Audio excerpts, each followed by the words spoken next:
But we're going to start with our Newsmaker segment and meet one of the candidates for the City Council in the June general election. We'll focus on the 3rd District at large race and talk with State Representative Brandon Ellington. His opponent will be my guest next week. The 3rd District is on the city's east side. The current at-large councilman from the 3rd, Quinton Lucas, is one of the 2 candidates for mayor. Brandon Ellington, welcome to Ruckus. Thanks for joining us. Now, how you doing today? I'm doing quite well, thank you.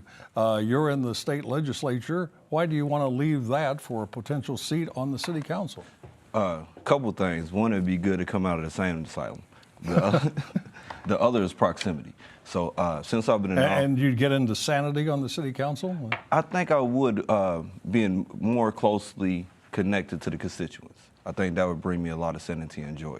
So at the state level, I work on a lot of laws and legislation that overtly benefit people that are in low income or working middle class families.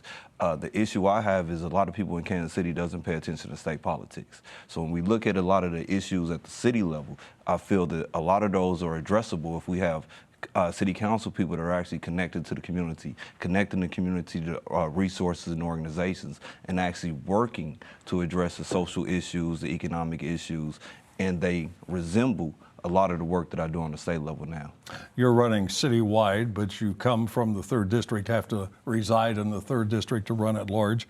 So looking at the 3rd, what are 2 or 3 of the most significant problems you hope the city council will address? Well, the 3rd District is the most vulnerable district in Kansas City.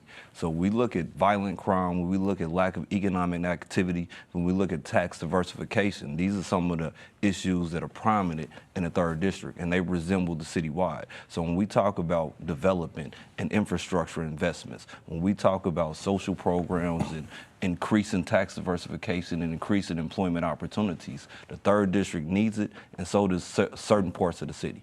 And the city council is your first vanguard to actually getting that done. Your city council is directly tied into who's going to do development. If your city council member is active in the community, that city council member is connecting people with resources that will reduce crime. And also working on policing is something that I'm looking to do. We hear a lot of talk these days about the city and affordable housing. Mm-hmm. Is affordable housing an issue in the 3rd District? And if it is, what's the city's role in solving the problem? Affordable housing is an issue citywide. It's an issue in the 3rd District, it's an issue downtown, and the city needs to make housing a priority when we do development. And affordable housing can be tied in. So when we look at states like DC or other states that have actually made affordable housing inside of their new development mandate, we see productivity in that city. We see a city that increases the tax diversification in the city that actually works. And I think that affordable housing is one of our top priorities, and we need to stop pricing people out when we do development. All right, Kansas Cityans just rejected a sales tax for pre-K education. And some people say that's because Kansas Cityans believe they're taxed enough. Do you think Kansas Cityans are taxed enough? Yeah, Kansas City is overtaxed. So at the state level, we have a couple pieces of legislation that actually cap sales tax at 14%. That comes directly out of the taxing zones that we see in Kansas City and the taxing zones that we see in St. Louis.